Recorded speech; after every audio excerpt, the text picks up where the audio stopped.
చాలా ప్రాబ్లమ్స్ ఉన్నాయి. అందరూ ధైర్యంగా ఎదుర్కోవాలి. ఎవరి కోసం భయపడాలి మనం? అసలు ఎవరికి భయపడాలి? ఉన్న ప్రాబ్లమ్స్ చెప్పాలి.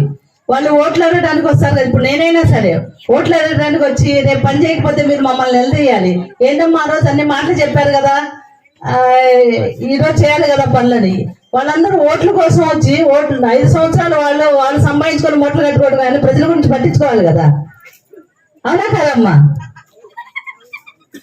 అదే మీరు ఆడవాళ్ళు కూడా మనం ఇల్లు ఎంత శుభ్రం చేసుకుంటున్నాం, మన నియోజకవర్గం కూడా అలాంటిది.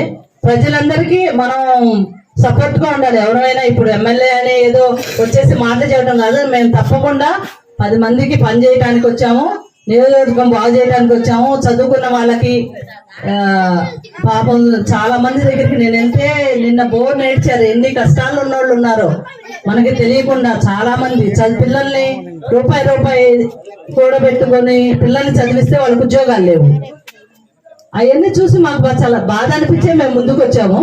ఇదిగో ఈమె చెప్పినట్టు ఇక్కడ ప్రాబ్లం మేము గెలిచిన మరుక్షణం నేను మరుక్షణం మొదలు పెడతాం. తెల్లారి నుంచి మీరంతా తప్పకుండా సపోర్ట్ చేయండి. సంపూర్ణంగా మేడం గారు నమ్ముతున్నారు. మీ వార్డులో ఇంకా ఇక్కడికి బయటకు వచ్చిందని కాదు, 19లో మా వారు చేశారు కానీ ఎమ్మెల్యేగా నేను అంత పెద్దగా తిరగలేదు. ఈసారి గట్టి పట్టుదలతోటి కావలి నియోజకవర్గం అభివృద్ధి చెందాలని నేను చాలా ముందుకు వచ్చాను. కష్టపడి చేస్తున్నాను కూడా.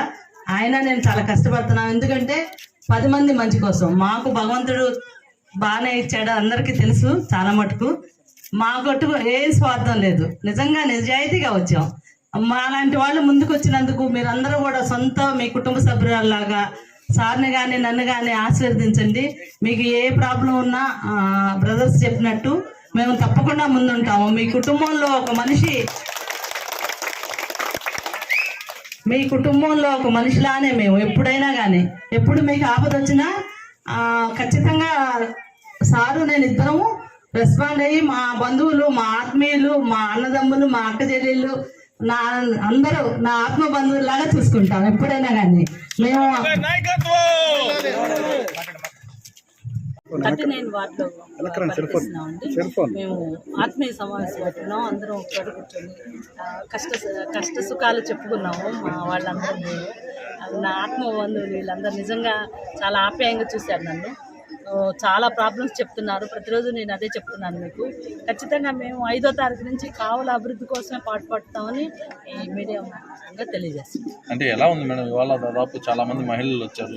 వీళ్ళంతా ఏం చెప్పారు? 39 వార్డుకి సంబంధించి వాళ్ళందరూ ఏం చెప్తారంటే పాపం వాళ్ళందరూ ప్రాబ్లమ్సే చెప్తారు. ఎందుకంటే కావల్లో ఉండే అన్ని ప్రాబ్లమ్సే.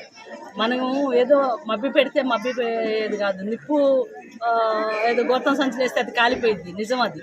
ఎందుకంటే ఏం పనులు కాలేదు ఇక్కడ. ఎవ్వరికి ఇది ఆనందం లేదు. అంతా సైడ్ కాలువలు కానీ రోడ్లు కానీ ప్రతి ఒక్కరికి ప్రాబ్లమ్స్ ఉన్నాయి. అర్హులైన వాళ్ళకి పెన్షన్లు ఇవ్వరు. ఏదో వాళ్ళకి ఇస్తారా మరి అవన్నీ మనకు అంత ఇది తెలియదు. అర్హులైన వాళ్ళకైతే లేదు. నేను ఎందుకంటే ఇంటింటి తిరుగుతున్నా, ఒక ఆమె బోర్న పట్టుకొని వచ్చింది. అట్లాంటి వాళ్ళు వాళ్ళ బాబు చనిపోయారంట, వాళ్ళ భర్త చనిపోయారు. చాలా ప్రాబ్లమ్స్ చెప్తున్నారు. మనము వీలైనంత మనం ప్రజలకు సేవ చేయడానికి వచ్చినప్పుడు వాళ్ళందరినీ మనం చూడాలి కదా, చూసి వాళ్ళకి సేవ చేయాలి కదా.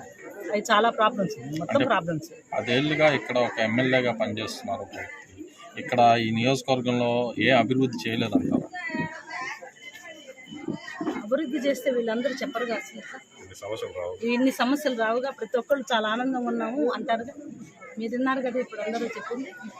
అసలు అంత సమస్యలే ఉన్నాయి, అభివృద్ధి అనేది లేదు. 5% కూడా అభివృద్ధి లేదు. మీరేం భరోసా ఇచ్చారు మేడం ఈ వార్డు ప్రజలకు? మేము రాగానే సైడ్ కాలువలు చేస్తామండి, రోడ్డు బాగా చేస్తాము. వితంతులకి వాళ్ళకి ఏదో పెన్షన్లు ఉంటాయి, వాళ్ళందరికీ అవి ఏర్పాట్లు చేస్తాము. అభివృద్ధి కార్యక్రమం చేయటమే మా ఎజెండా. పోలింగ్